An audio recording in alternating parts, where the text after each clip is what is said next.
Hi guys, welcome back to my channel, and today I've got an exciting vlog which is me in Paris. I've wanted to go to Paris for such a long time and finally decided that this year I was going to do it. So we did.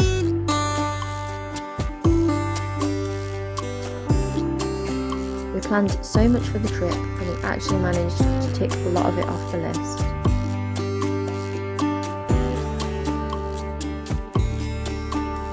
I hope you enjoy watching this vlog and I hope it inspires you to follow your dreams and go and see the places you want to see.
We arrived at the Mercure Notre Dame Hotel in Saint Germain, and as expected the room was small but compact.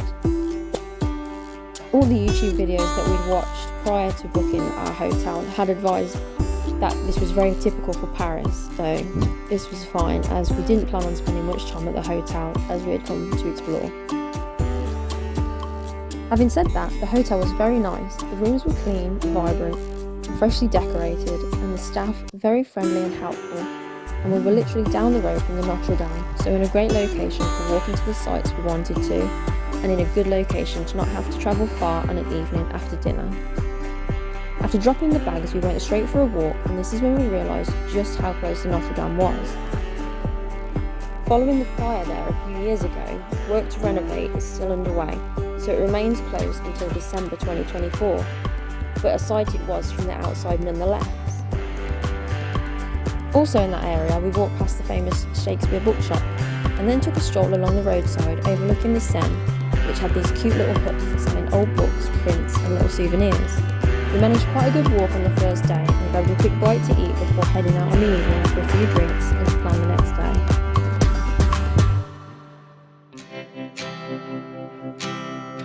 day. Our first morning in Paris started by grabbing a bite to eat from a little crepe and baguette store among the cute little streets in the area where we were staying in Saint Germain. We took a stroll and sat in the glorious sunshine in this cute little park.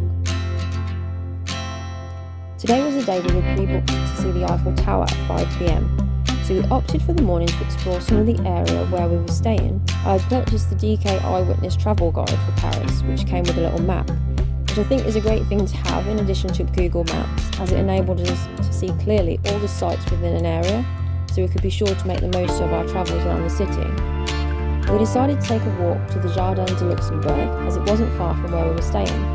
This was also one of the filming locations from Emily in Paris. I'm a bit of a film buff and love anything to do with film and TV, so if there's a filming location I can see, then I'm going to check it out.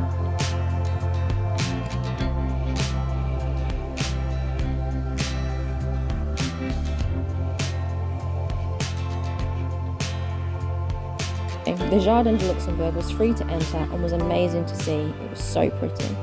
Just over the road there was also several cute cafes, including a Ladurée cafe, which looked gorgeous if you love macaroons. After this we headed back to the hotel and then headed out on our walk to the Eiffel Tower.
We decided to head to one of the streets we had seen recommended on YouTube and on the internet as a great viewing place for the Eiffel Tower, because we had a little time to spare. We then arrived and I was just amazed by the scale of it. I've heard mixed reviews about it, but I personally thought it was amazing, and at this point was a little scared to be going up there, as it now looked really a long way up.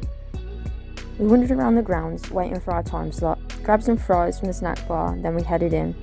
We opted for the lift option, which was around €22 each for access to level 2. It's cheaper if you go for the stairs, but they're about 600, and in 30 degrees that would have been a lot. Not going to lie, my legs went a little wobbly getting out of the lift, but once up there and looking at the city, I started to get used to it and actually enjoyed seeing it from up there. But also, at the same time, glad I didn't decide to go to the summit, as I don't think my legs could have taken it.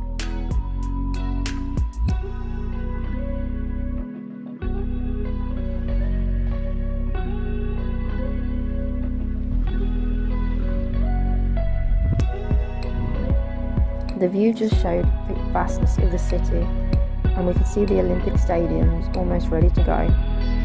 We of course went to the gift shops and picked up a couple of souvenirs, as I definitely wanted a couple of mementos for being brave and getting myself up there.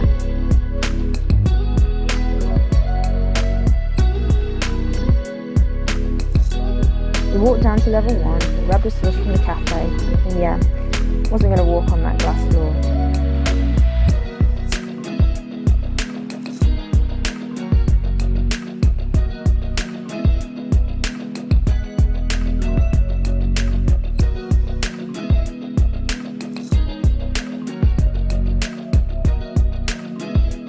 Overall, super impressed by the Eiffel Tower. I'm so glad I went up there, because I was debating whether or not to actually do it, but I'm glad I forced myself to do it.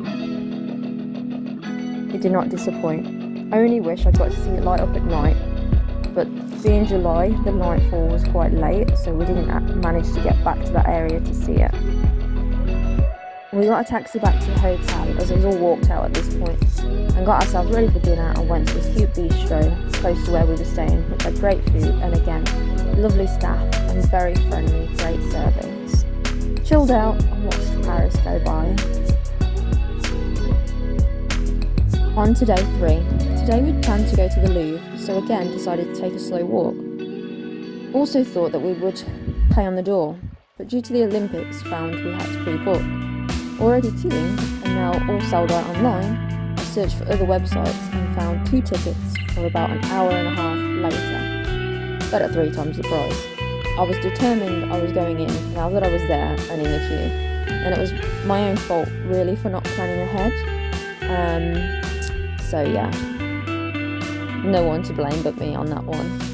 In the downtime we took a walk to the Emily in Paris Savoie office building filming location, and stopped by this super cute cafe for refreshments on our route back.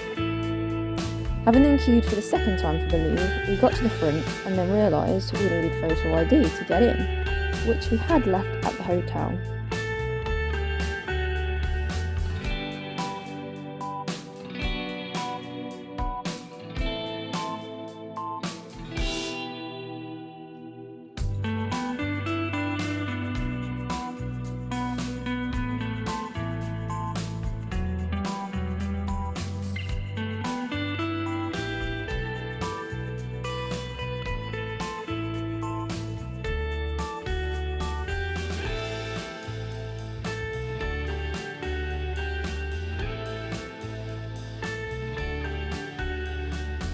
Anyway, we finally got in and got to see the Mona Lisa, which was surprisingly easy to find, and one of the first pieces of art you can come across.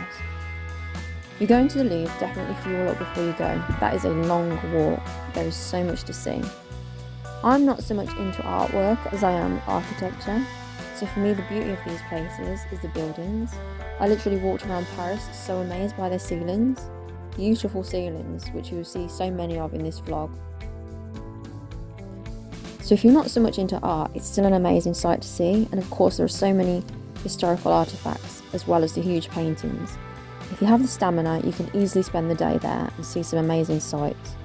Also, the iconic pyramid was very cool to see.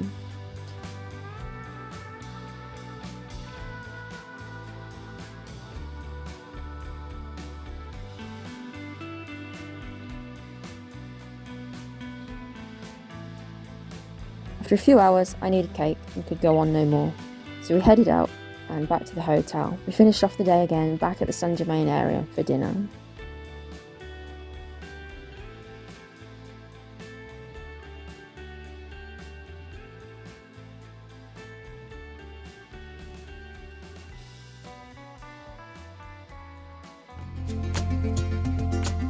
Day 4, we had pre-booked tickets for 12 o'clock at the Palace of Versailles, once home to Marie Antoinette. I purchased entry-only tickets for the palace and garden, figuring we would work out how to get there once we got here instead of booking a tour with a guide, etc.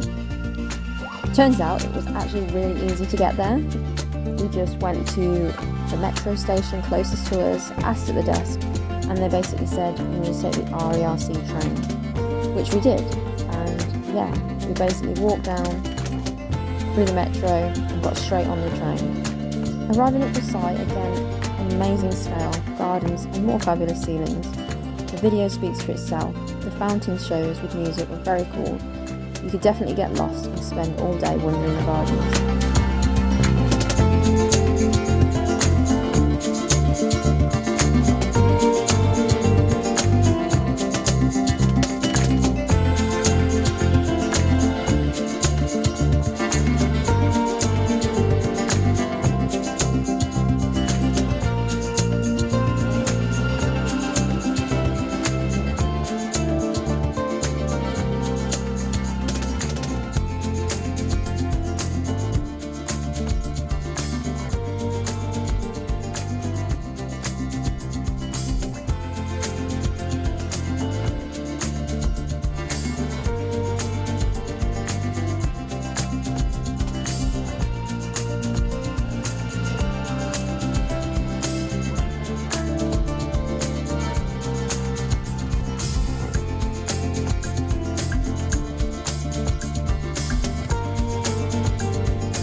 Had I realised and planned better and did a little bit more research, I did not know that you could actually rent golf buggies to get around for about €40 an hour.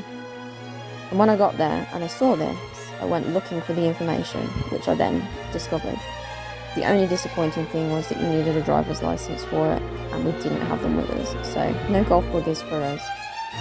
But yeah, definitely a cool way to get around because it's so big, you could definitely explore it that way.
fly home, with our flight not until 10 p.m. on the night, we opted to do the walk to the Arc de Triomphe along the Champs-Élysées.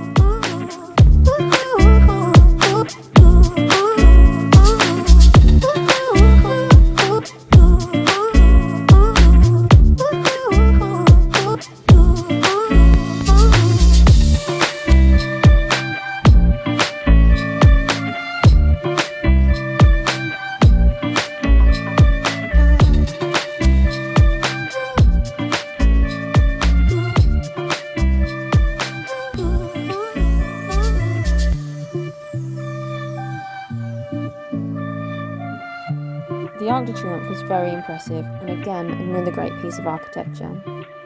One thing that caught my eye was the design on the metal chains surrounding the Arc, which I realised was also the fashion house Celine's logo for the Triumph collection. And suddenly, it all made sense to me.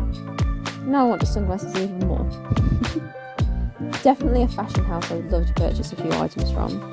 Determined to make the most of every step we took around Paris, and remembering I was super eager to see the Opera House, de Garnier, aka the Phantom of the Opera House, I consulted the map and realised it was on our route back, along with the Galeries Lafayette Haussmann, which I also wanted to explore, which is a huge old-fashioned shopping mall. The Galeries Lafayette was very cool, and I would have liked to have wandered around there for a few hours, as department stores with gorgeous bags, shoes and clothes is definitely my kind of museum. On the scale of Paris ceilings, this one has to be a 10. Also, we headed up to the 7th floor, I believe it was, to the viewing gallery, which gave great views of all the amazing sights of the city and was absolutely free. Next, we popped over the road to the Opera House, which unfortunately was boarded on the front as they are doing work to it. We only had an hour, so not long enough to go inside, which was disappointing, but hopefully for another trip. We explored so much in our few days here, so couldn't really be disappointed with any of it, as I definitely feel like I got to see so much of Paris and its amazing sights. That was the end of our trip, and the final words are that it definitely exceeded my expectations, and that everyone that we met was so polite, friendly and helpful, from hotel staff, the restaurants, the shops, the guards and police, and the airport, and we felt very welcome in Paris. I hope if we visit again that we have the same type of experience. We don't know much French, but we tried our best to use the greeting wherever we went, and I feel like that was appreciated, that we tried to make the effort. So even if you know a little, it's great to give it a go and try and pick up some new bits on the way. Merci Paris, vous avez été incroyable.